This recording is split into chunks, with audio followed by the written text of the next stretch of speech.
All right. You ready there, buddy? I am ready. I'm ready. Joe, I'm ready when you are, man. Well, you are watching another episode of Transparency and Merit, Christmas Eve version. That is correct. Maybe later on tonight when we're done with this show, we will do a Christmas show. And we will we will be out there with all the fixings out there. Joe, I am sharing this page right now, just with anyone that will listen to us on what's going on out there. And I did want to say, go to our website. We have it up here right now. You can see it. We have things in our store that we are blowing out. Check it out and help Transparency and Merit, and help yourself get a cool shirt. Anyone can be racist. Yeah, can anyone be racist? And I think our goal is to have a place where people can discuss a number of issues and just talk freely and not be censored and by YouTube or Google or Twitter or any of the other mainstream sites that want to censor your speech. We are not sheep. We are not sheep. We are men. We can make decisions on our own. We are all grown men and grown adults. And you know what? If you disagree with our point of view, we welcome it. We welcome disagreement. We welcome agreement and anything in between.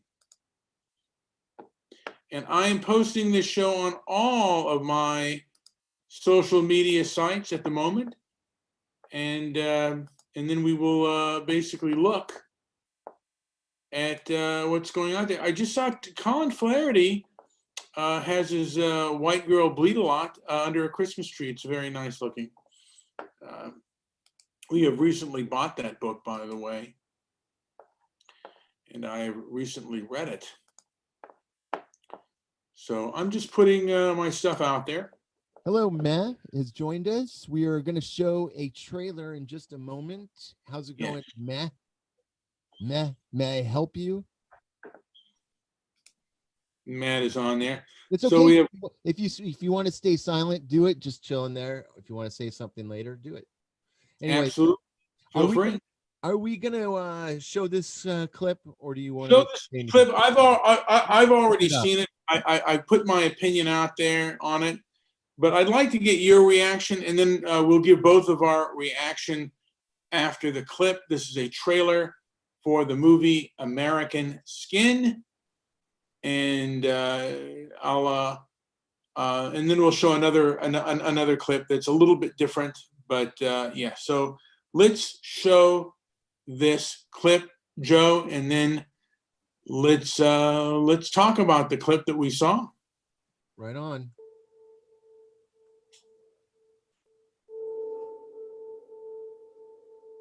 You remember me? How you doing tonight? Doing well, officer. Can I see your driver's license, registration, and insurance, please? Of course. My license is right here, my wallet. It's all right, son. You remember the night in July? Hands up! Hey! Wait! Put the phone down! Put that phone down! It's a phone! It's a cell phone! It's just a cell phone! You knew he was unarmed. Get to the car and put your hands in the air! Austin, please, he's just a kid! You pointed your gun at him. Okay, get out of the car, son. Pull the trigger. Put the phone away! Put the phone away! The grand jury determined that no probable cause exists to file any charges against Officer Randall. This is my son. This is my little boy. You took that from me. The world took that from me. Today we make that right. Hear me when I say this, because I'm only going to say it once. Don't stop filming.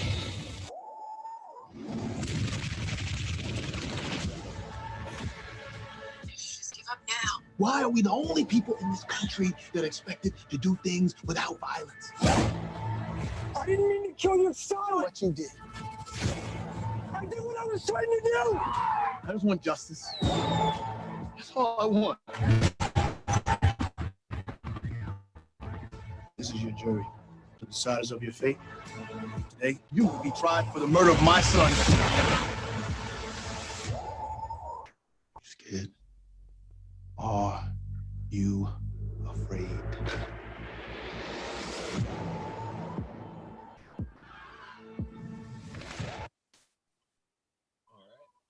So, American Skin. So, yeah, okay. And I wanted to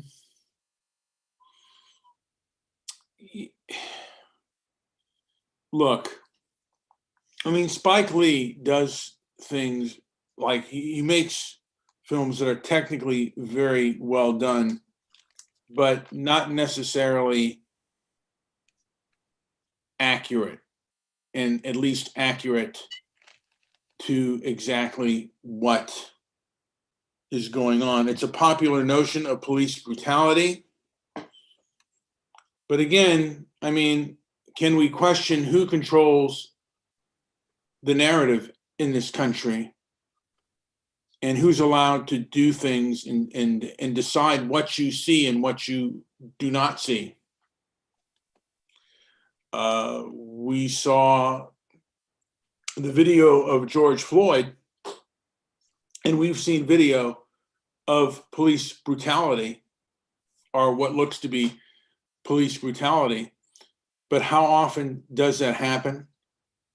And is there a discussion to be had about what happens in this country with regards to police brutality or police so-called misconduct?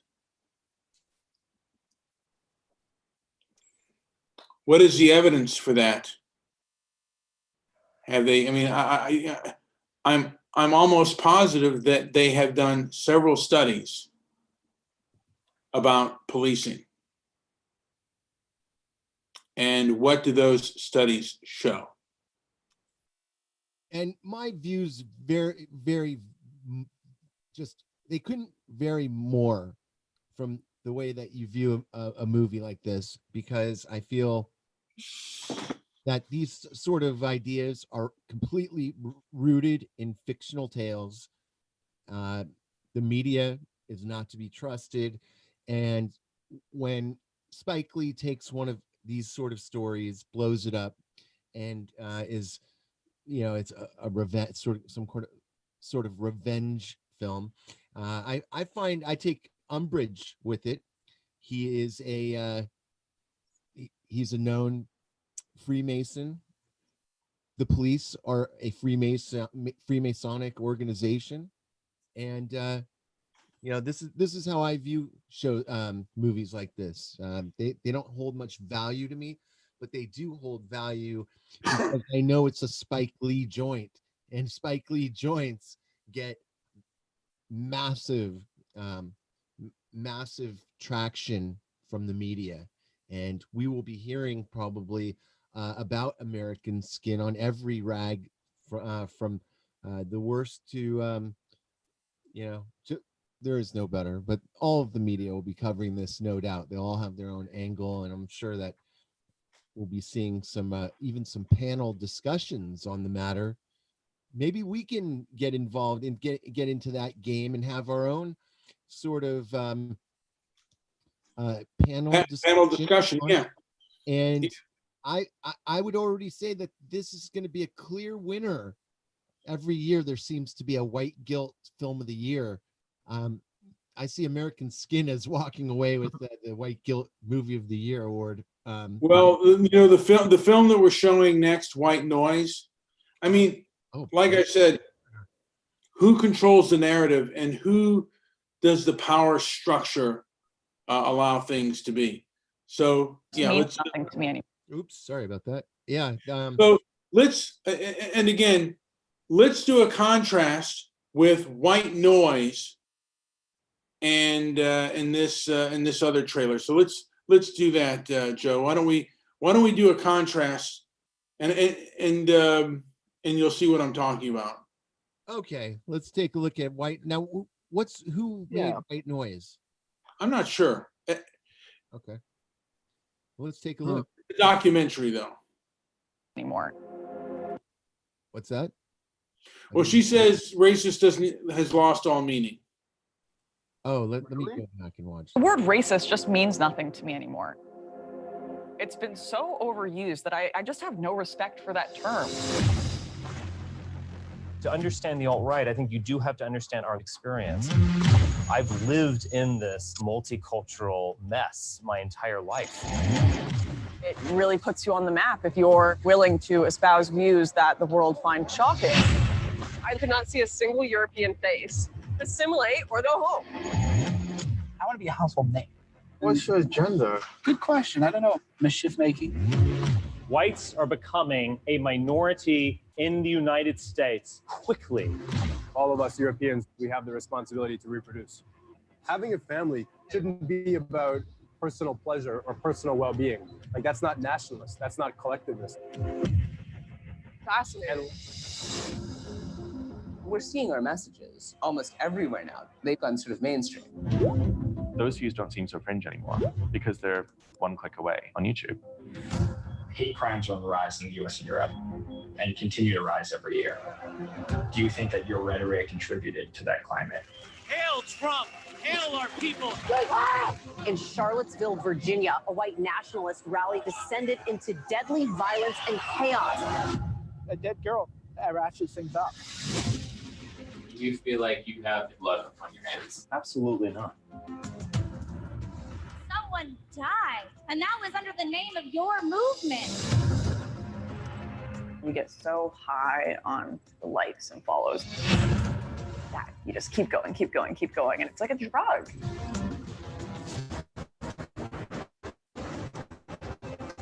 People like bad guys more than the good guys. Things that I should have been horrified by had just become normal to me. Some help.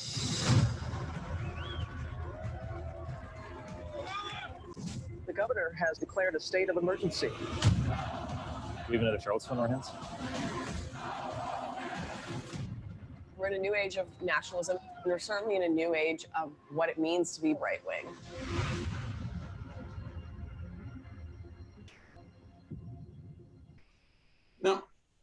Now, look who's controlling the narrative here, Joe. Look who, Lauren Sutherland and, well, Mike Cernovich is still on the page, but a lot of people, since George Floyd, the George Floyd incident, a lot of these individuals were absolutely purged off of social media. And Lauren Southern is not Richard Spencer, and neither is Mike Cernovich. They may be conservative, and they may have an opinion that is not mainstream, but that doesn't make them necessarily white nationalists, like Richard Spencer. And lumping them all together seems to be, and even lumping the Proud Boys with Richard Spencer seems to be, and I'm going to have to take a look at that. I'd like to take a look at that documentary to see what they did. I do notice, by the way, that that trailer does not have likes or dislikes. It also does not have the comment section is completely removed from view, and I don't know why that is. Why can't we see what people think of your product? I'd almost like to do a documentary called Leftism and ask, like, who controls the narrative in this country and how the narrative is shaped. I mean, for years, the narrative used to be shaped in a conservative bent. Now it's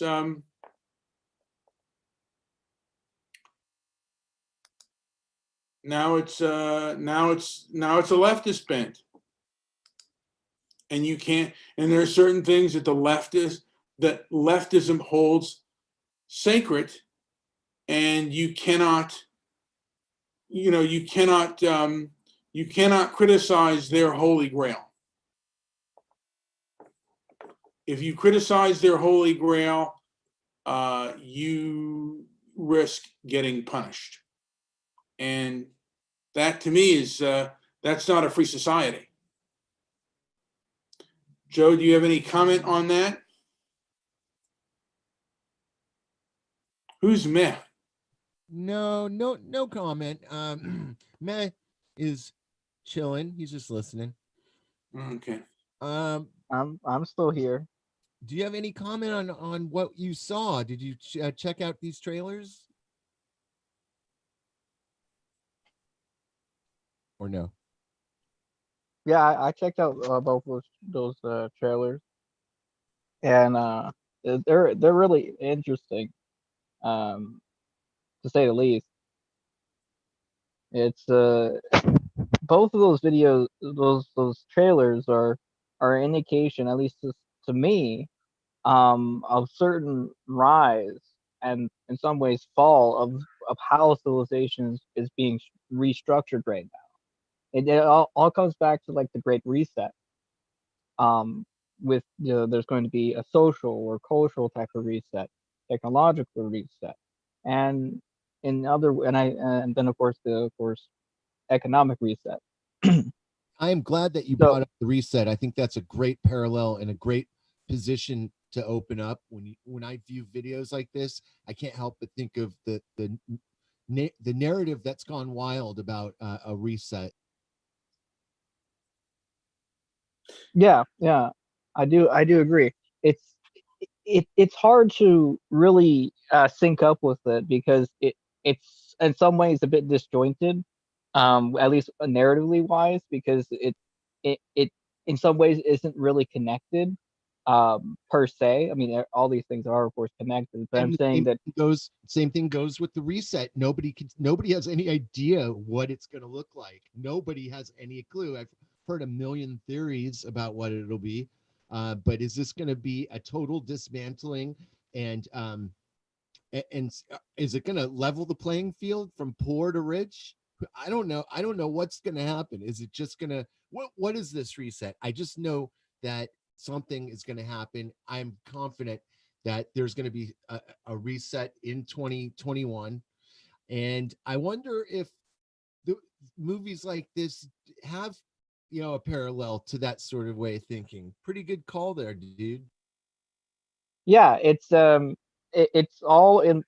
planned out in that new. There was a couple of bills that were recently passed, the 5,500 plus page bill that politicians haven't even been begun to look at. I forgot the name of it off the top of my head, but just look up 5,500 plus page bill and it probably pop up. And then there's of course the book by the main guy on the World Economic Forum. From you can even order that book off of Amazon for like $15 or something. And it outlines how and the who, what, when, where, and why, and how type of situation with the Great Reset and what, when, how, and why is going to happen. Okay, and it's going to parallel into the 2030 type of plan for the from back in the 2010 from I have to look this up, but there was another book. Are you talking about the COVID relief bill that was passed? I'm trying to think of what. Okay, The yeah. COVID relief bill, and there's another bill. I think I'm referencing, but they're probably two different things.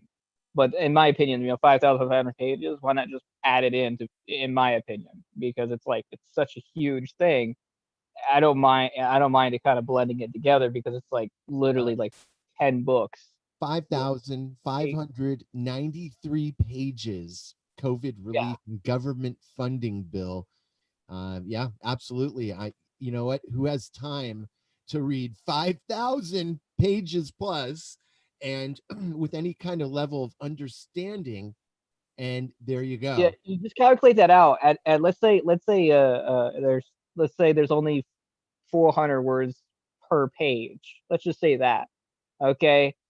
Just do 400 times 5,000. You get that amount of words per minute, and you just read 8 hours a day. It'll still take you a couple months to read, even at that rate of being very dedicated, 8 hours, 10 hours of reading each day. So literally, it is like physically impossible to read it in just. Well, no, it would require a team. But okay, so Exactly. Brian, where are you at? Do you know anything about this? And Well, I remember like the GATT and when they talked about the free trade bill and how many, it was same thing booklet. It was like 40 or 50 books of pages. I remember a guy was doing a commercial about it, and they took a wheelbarrow of books, of pages, you know, and it's like you'd have to, if you were to have a book on this bill, they would put a wheelbarrow of books. It would, because these are not, you know, these pages would make several books, and they would put a wheelbarrow of books of these pages put into books, and they could dump them on your floor, and it would take you such a long time to read it. And but the thing that I say is this: how can we even come? Because they know we can't even come. How can we come together as a nation to fight anything when people can make movies that are based on hysteria and not real numbers? You know, like if people are that much of sheep,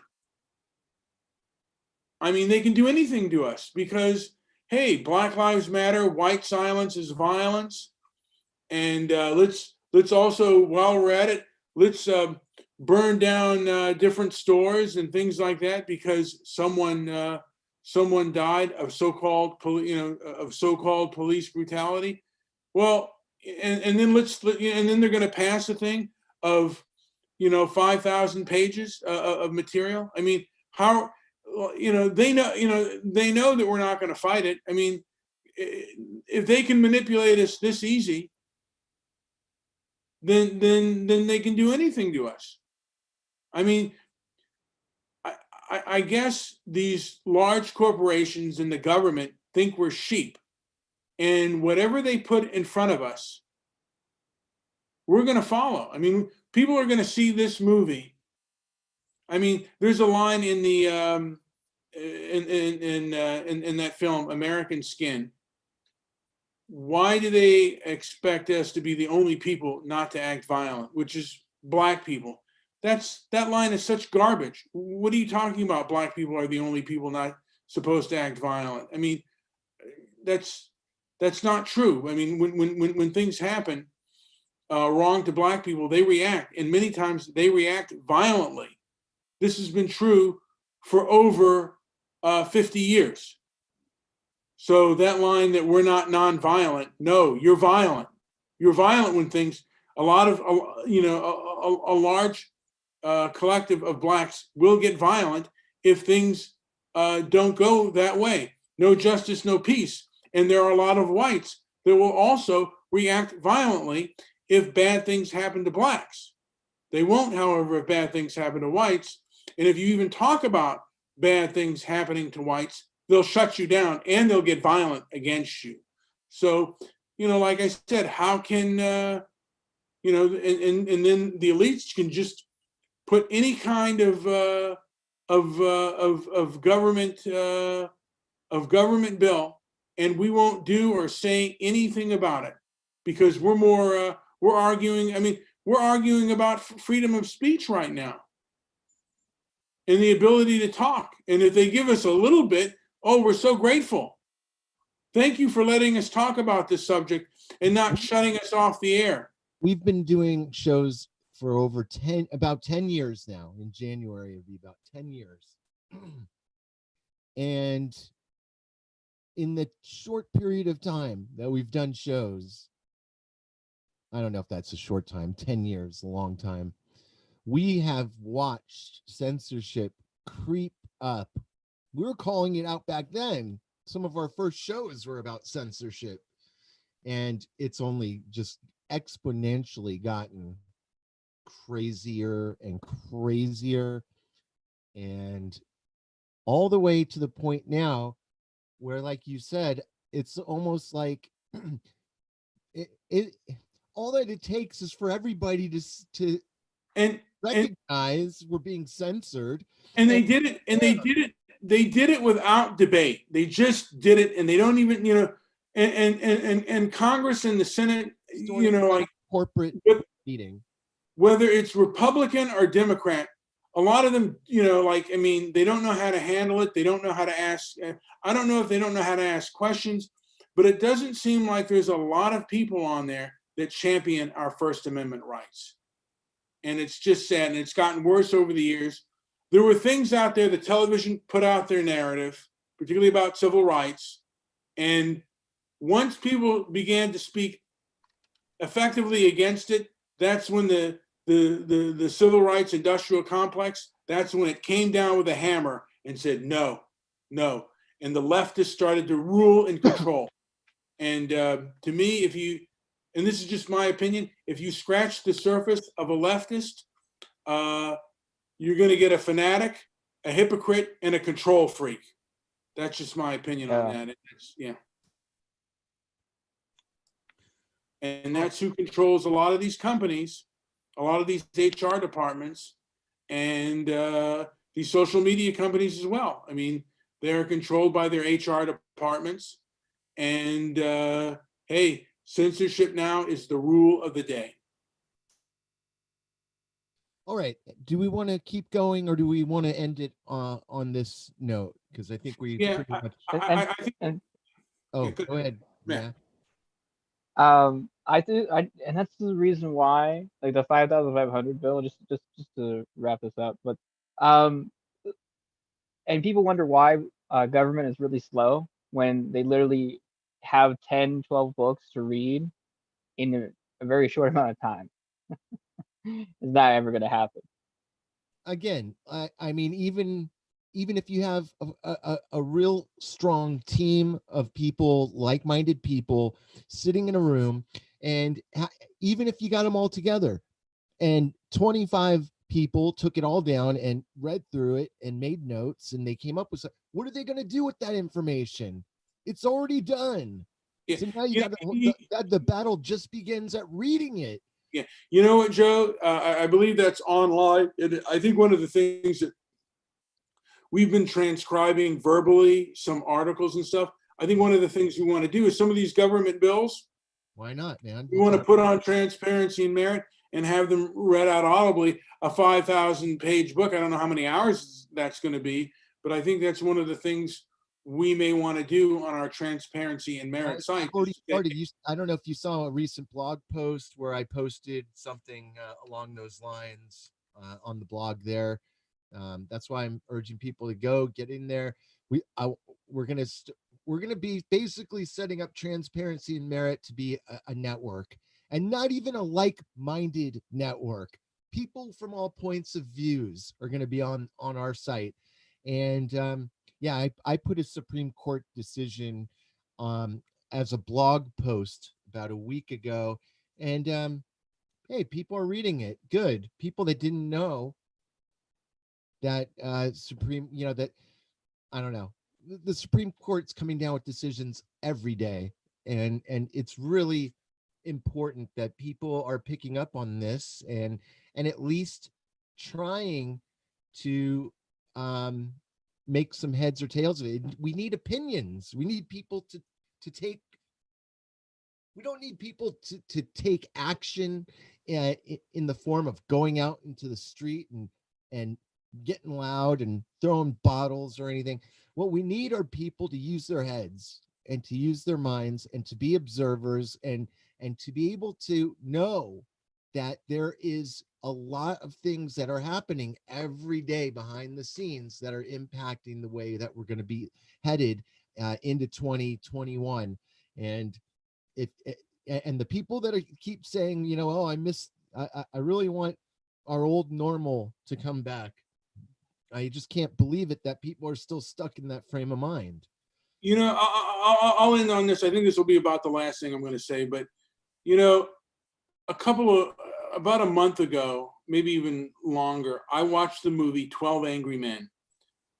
And, you know, people were bitterly divided. There was one man that voted to acquit, and he was bitterly divided. But the thing is, our government protects that one man, and he swayed everybody else.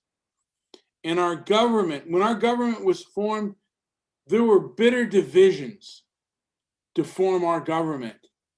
And now you're saying like the public square and a place to inform people is now going to be censored because you decide what is truth and what is lies? I mean, one of the reasons we want to have our website is we want you decide what is truth, what is lies, what is misinformation. And you know, and it's kind of like, hey, you're the jury. You know, you vote on that. In a democratic republic or a constitutional republic, which is a form of democracy, hey, you get your voice. The First Amendment, I don't know of any other country that has a First Amendment. And one of the reasons for Section 230 was for the First Amendment. Hate speech, there is no hate speech. Even obscenity, which I guess they say is illegal, but for the most part, there's a reason why we have a First Amendment in this country. And like, it's even the right to offend. And are we going to be stopped because a few nutbags may go do crazy things? Is that why we put restrictions on our First Amendment? Because somebody may hurt somebody?